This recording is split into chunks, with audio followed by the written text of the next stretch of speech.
Alison, Anastasia, Malcolm, and Mike. And the jingle. Tonight it's Armour. Today. Yes. Excellent. So we've read Numbers 24, which is now the third. This is the third time. 23 though. Oh wait, no. 24. Yeah. Right.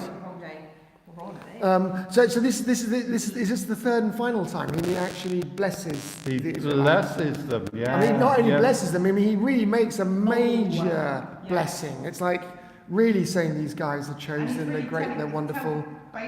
What for, doesn't he, later on as well? He says, well, I'm going to tell you about you now as well. Yeah, exactly. So he's really getting at them. Don't you curse these guys, and anyone who curses them is cursed, and anyone who blesses them. So it's kind of completely the opposite of what Balak wanted, right? So he wanted the curse. He's now got the ultimate blessing of blessings. It's funny, isn't it, how, Balak is sort of like almost sort of it's, rent an oracle or rent a cursor. Come on, I want you to come and curse all these Israelites, sort of thing.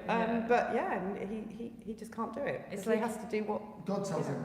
It's like human will against God's will, and they just don't go together. Yeah. And I also really like the cosmic aspect to the blessing, how he brings the nature, the gardens, the cedar trees. It's and lovely, isn't it? It's It's interesting. really amazing, It's not isn't the it? first time in the Bible that somebody brings cosmic and nature themes into God's plans or blessing someone.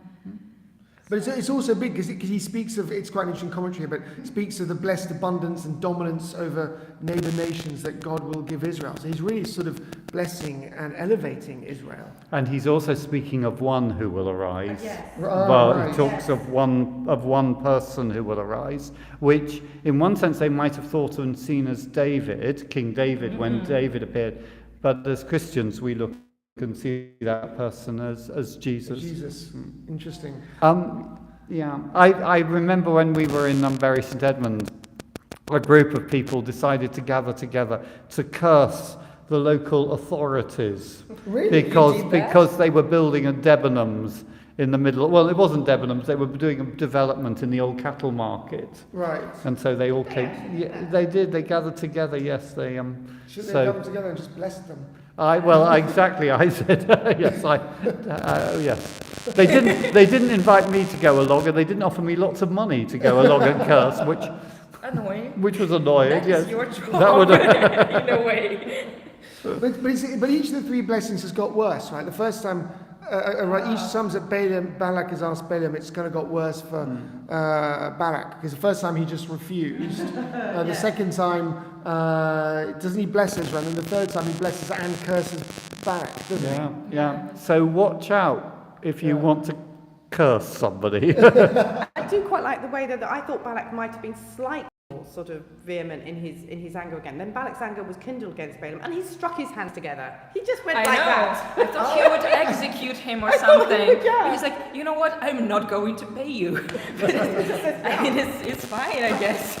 And just be off with you. Go home. Yeah, exactly. So I mean, And in fact, Balaam doesn't go home. That's the point at which he carries on this cursing. Another one. It's quite interesting who Balak says, he says, by doing this, your God has denied you of these riches. It's quite interesting how he puts it on the blame on God and not kind of on himself, which is quite interesting. It's like God is the bad guy. God is the one who keeps good things from you. Your God Yes, makes your life scarce and doesn't give you the money, and your God is cruel. And that's exactly the narrative that we all kind of hear from, I don't know, from the world, from the devil, from whatever. It's just the position ever since the apple that God is the one who doesn't give you good things. And He's the one. He says that the Lord has denied you any reward. yes, I was going to give you. I was going to give you all this riches, but the Lord has denied you the reward. Amazing. It is interesting.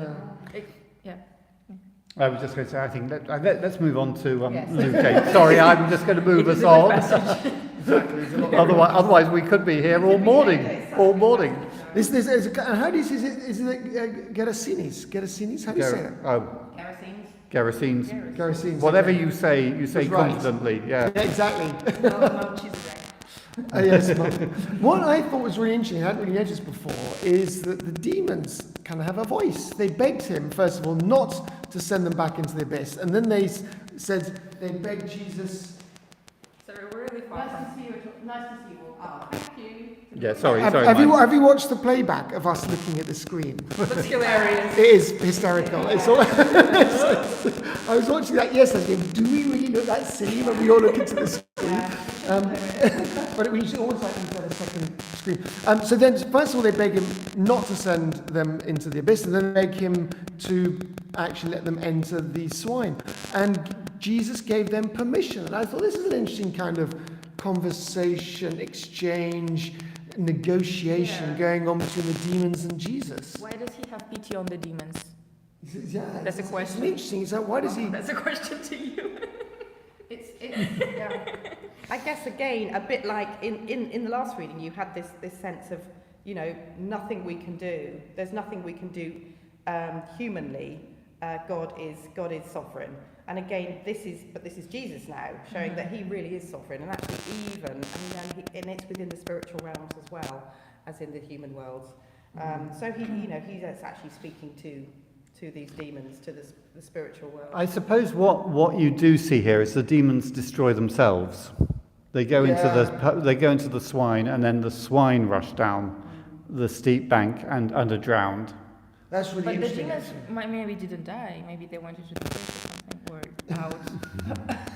You know. No, but it's really interesting. I'm sorry. It's just how I'm thinking. Because actually, when you succumb to temptation, it is self-destructive, isn't it? It is. It I mean, really is. that's- It is, and it's a really good thing. It's like, put me in the swine. It's like, okay, go into the swine, but see what's going to happen. Oh. Yeah, and actually, when you fall to temptation, it really does destroy you. You know, often you. Wow, this is yeah. very deep. Yeah, Thank it's you. it's a really That's good, very it's a nice. really good, interesting idea. That actually.